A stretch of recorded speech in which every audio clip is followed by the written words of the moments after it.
Hey guys, my name's Crystal Kenny, and I'm in love with creating. All things artistic and imagination involved. I'm an American girl who chased her creative dreams all the way to Paris, France, making a living using photography.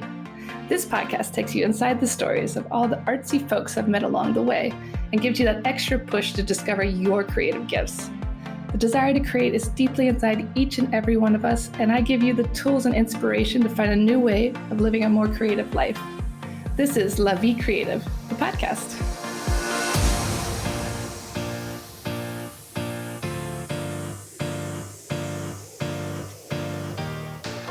Claudine Hemingway is a descendant of famed writer Ernest Hemingway. We bumped into each other at a party and decided to team up and dive deep into French history, but with a twist, by bringing a spotlight to those lesser-known creatives in France. This is History with a Hemingway. So welcome back to Paris History avec Hemingway. Today we are talking about Jeanne de la Motte, which I'm sure I'm saying that wrong. But basically, she is the woman that ruined Marie Antoinette with the affair of the necklace. We talked about this in past episodes if you've been keeping up. But we're going to go into a deeper look about this woman and what she did and who she was. And Claudine's going to give us all that information. Yeah, her full name, of course, is much longer. It's Jeanne de Valois-Saint-Rémy, Comtesse de la Motte. Say that 5 times fast. So she's a pretty interesting character. This is why I decided we would maybe look at her a little bit closer. So she was born in 1756 on July 22nd, and her father, Jacques de Valois, was a descendant of Henry II, and he was a illegitimate child, a love child of Henry II and his mistress, Nicole de Savigny. And his father was Henry de Saint-Rémy. And she was very upset because basically he was never legitimized, which, you know, we'll talk about somebody else in our next episode that they were legitimized, but that didn't happen very often. Most of the time, the kings would go off with their mistresses and all of them would get pregnant because there was no birth control at the time, and they just basically would walk away. Like they would do nothing to recognize them most of the time or legitimize them in the eyes of the monarchy. So this was this is kind of par for the course, basically. Yeah, Nicole was married at just 14 years old. She had 2 kids with her husband, Jean Davy, who died when she was just 17. He as well tried to say that he was a descendant of Henry II in a roundabout way, but nobody's ever been able to prove any of that. But she was just she went and she got pregnant, and then the children both died pretty early. So she was torn apart from him. He died. And then she decided that she was going to get her revenge on, and try to get back to into the eyes of the monarchy, because her father basically was penniless. At one point they lived in this big house. It ended up being taken. They had no money. And so she was pretty upset. Her father always was trying to get, his lineage recognized by the palace, but nobody wanted to pay any attention to it. So so then she came along and she decided that she was going to try this as well. Wait, what? Yeah, she was going to try to get to them for the monarchy to recognize that she was this descendant of Henry II. Good try. Keep trying. Keep trying, yeah. So her father ended up having a few other children. So she had 2 brothers and sisters that actually survived. They originally had 6. And so at the time, here she wanted to go and, she was trying to be this vindicator for the family. Her brother and sister didn't really care. So she ended up leaving them all behind. She at that young age got married. And so then at that time when she was pregnant and when they got married, and then of course her children died very early, right after she had them. And she ended up going to Paris. She moved to Paris, and her husband ended up passing away. she went to Paris and decided that she was going to go to Versailles, and she started going there to try to get the attention of Marie Antoinette, and it was starting to get talked about everywhere. Well, word got to Marie Antoinette who this woman was and what she wanted, and Marie Antoinette basically intervened and blocked her from being able to come to Versailles or to see her. Rude. Very rude. So Jeanne was not very happy about that. And so she, of course, decided to take it upon herself to try to get the attention of the queen. And she would do it in a way that would basically begin the very quick demise of Marie Antoinette. Oh my gosh. So she was the one that basically screwed over Marie. Yep. Yes. So Marie Antoinette, when she came to France at 14 years old to marry the Dauphin, Louis XVI, they didn't like her already. There was issues with France and Austria, and so she was called the foreigner, and there was a lot of people that didn't like her from the very beginning. So it wasn't like she was this beloved queen that everybody loved, and then she had this big demise. There was a lot of people that had issues with her, but then as time went on and, it was, people couldn't eat and the country didn't have any money. She was the scapegoat and blamed for everything, even though she, in retrospect, was not the one that was spending as much money as some of the other people in the monarchy. Yeah, that was very tricky of her. Very tricky. So what Jeanne is known for is being involved, and the ringleader, we'll call her, of the affair of the necklace. And the affair of the necklace began back in 1772 is how the story starts. Louis XV had wanted to have a necklace made for his mistress, Madame du Barry, who we did a podcast about earlier. Madame du Barry had come into court.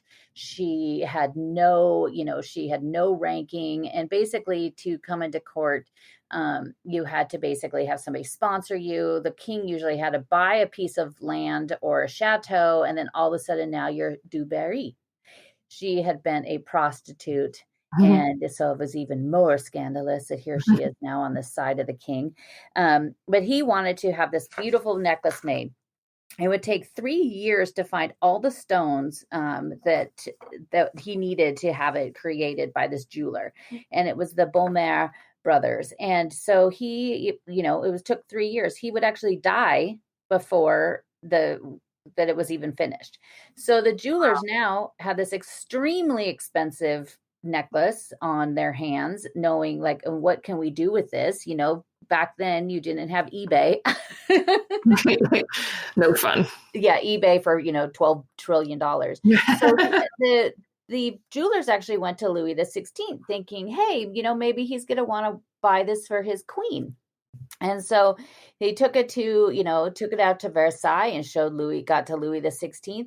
And Louis asked Marie Antoinette, if this was something she wanted, and she refused it because she said we could buy 24 ships with that, which is what we need more. So she wasn't greedy. So see, yeah, that right there. She never said let them eat cake, but lies. But she also hated Madame du Barry when she first came to court. And when she was there, she would not talk to Madame du Barry because on the very first night that she arrived in France, and then she went to this chateau outside of Paris before she came in the next day to have their wedding ceremony. They had this dinner, and this was the first time she ever saw Louis XVI in person. Well, Louis XV comes because he's grandpa and king. He brings with him, Madame du Barry, which was already a problem because this was not something that, the mistress comes to. This was, a family thing, which probably consisted of, like 150 people from court. But Marie Antoinette asked one of the other ladies, who is that? And they told her basically, she was this prostitute and now she's this head mistress of Louis XV.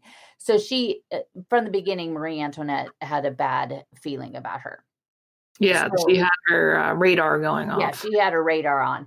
So then she comes to, she's at court. Marie Antoinette would never speak to her. So this went on for like a year and a half, to the point where Marie Antoinette's mother from Austria, the Queen of Austria, ends up getting involved in it and saying, you need to be nice to her and you need to talk to her because this is putting the jeopardy of this whole alliance in jeopardy. So she finally, because now, basically Madame du Barry was like the top lady at Versailles because she was the headmistress of Louis XV. She worked her way up. She worked her way. Yeah, she slept her way up. So Marie Antoinette ends up walking up to her and says, there's a lot of people here today at Versailles.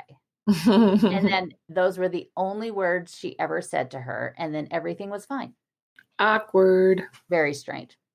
So she hated her, basically. So that could be a very big reason why she didn't want this necklace.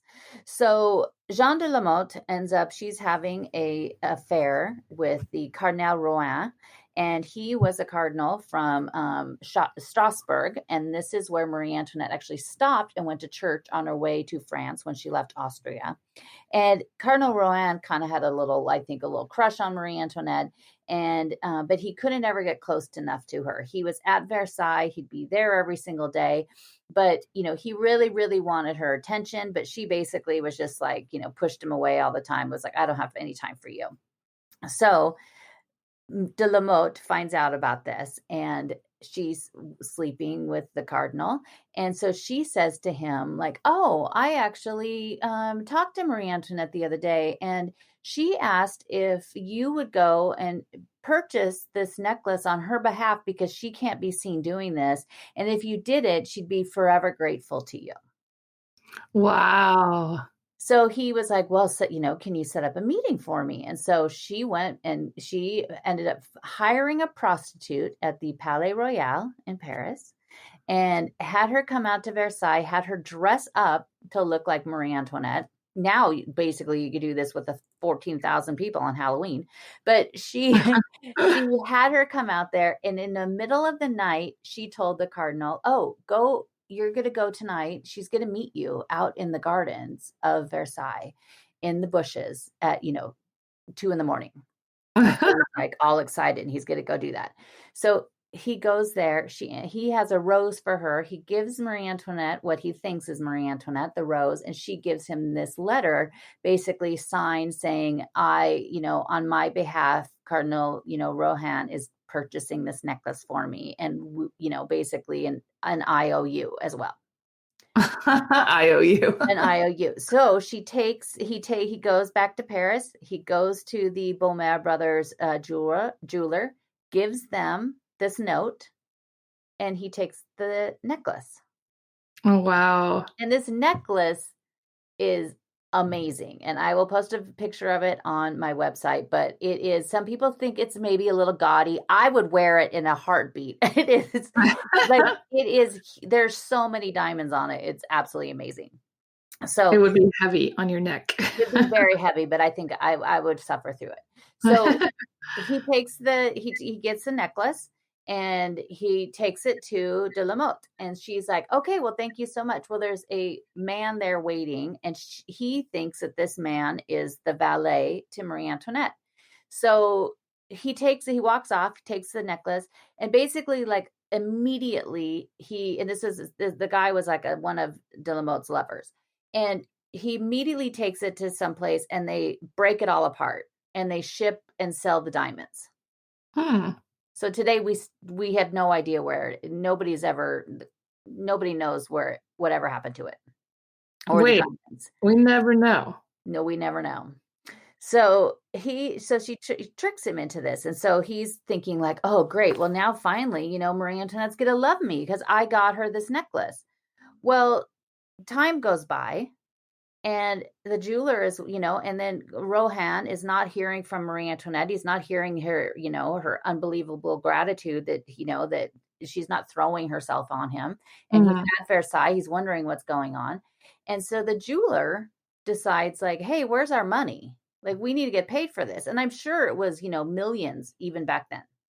And so they go to Versailles with this note that they think is signed by Marie Antoinette saying, we'll pay you, and goes to Versailles and shows it to Louis XVI. And he's like, I and he shows it to Marie Antoinette. She goes, I don't know what that is. I didn't write that. That's not my handwriting. I have nothing to do with this.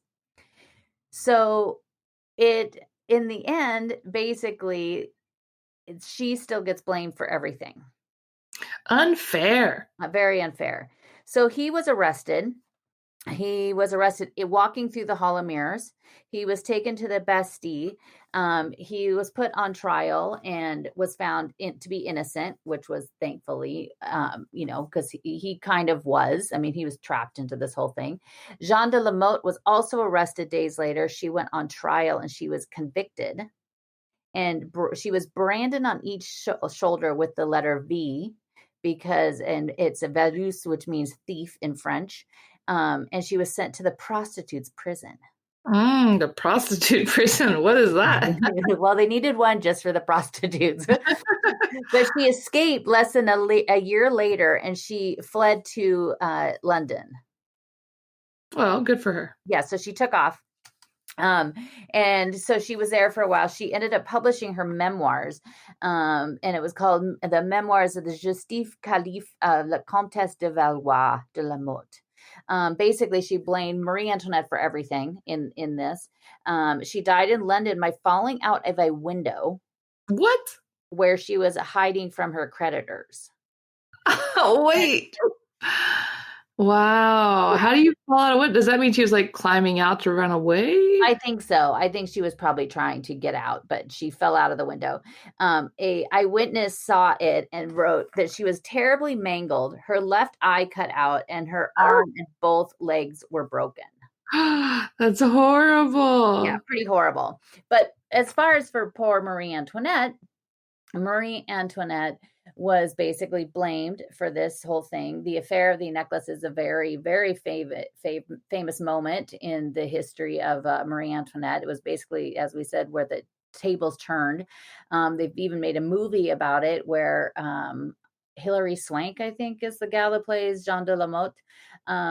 She was this very beautiful woman. She was painted by Vigée Lebrun. They can't really for sure say. And Vigée Lebrun, of course, was the, painter to the queen.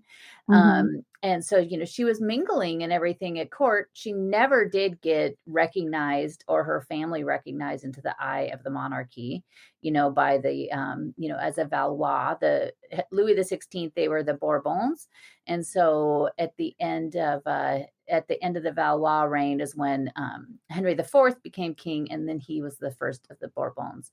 But she never got the attention she wanted. She is now still is known as just basically, the thief that tricked Marie Antoinette. But I think at the time Marie Antoinette was blamed for everything. I think now we definitely know more. Of course, it's much different.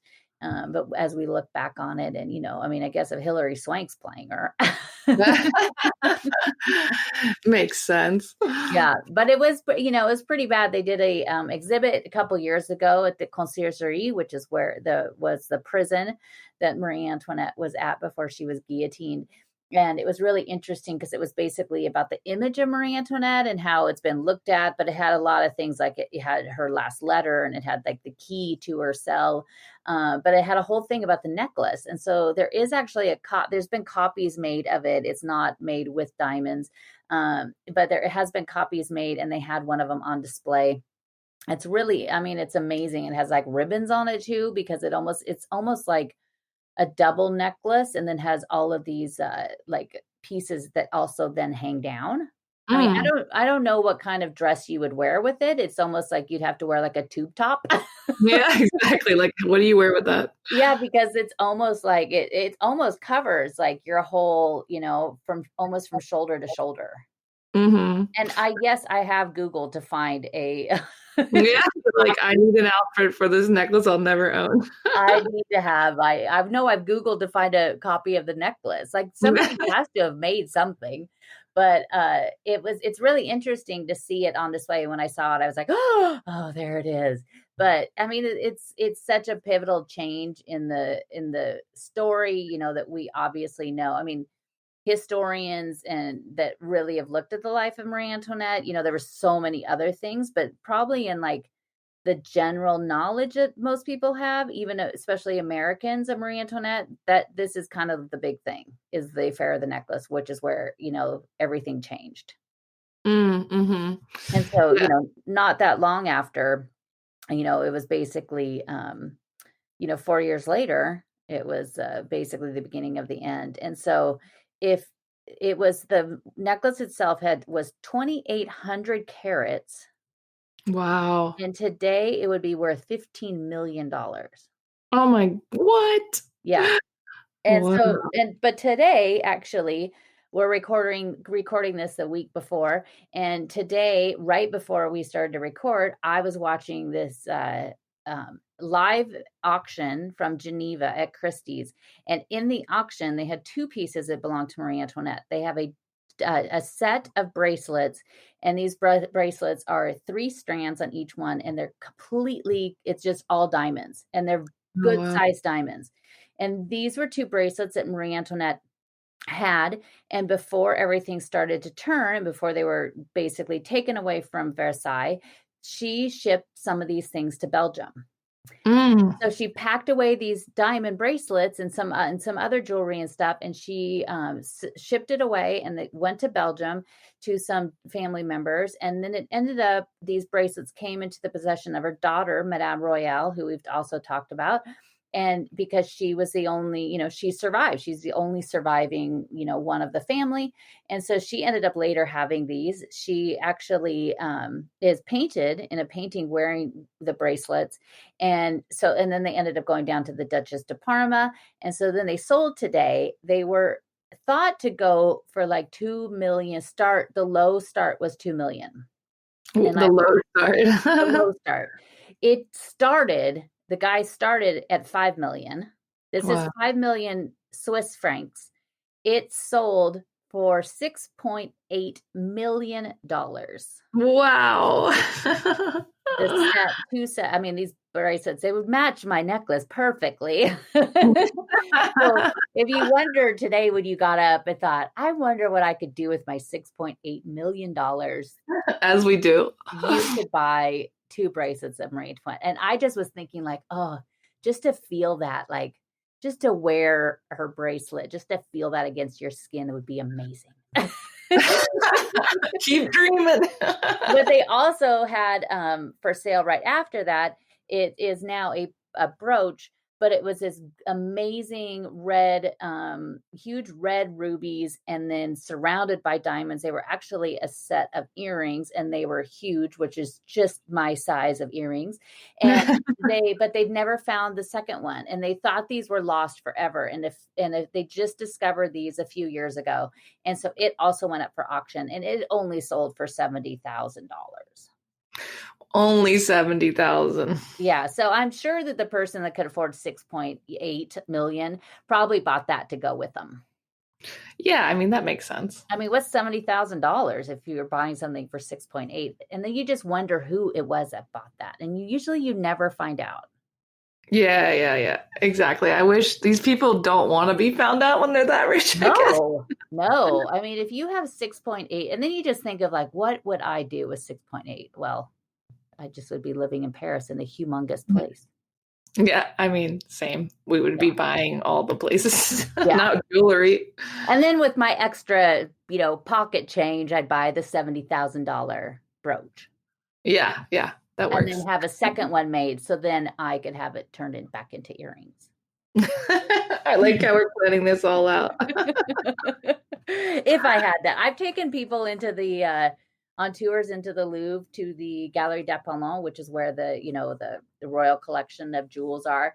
And I've had people are like, I don't know if I'd want that one. I was like, I don't think I would turn it away. It wouldn't be a problem. I don't think I'd be like, I don't know if that's my taste. I think I would be like, yes, I will have it. Thank you very much.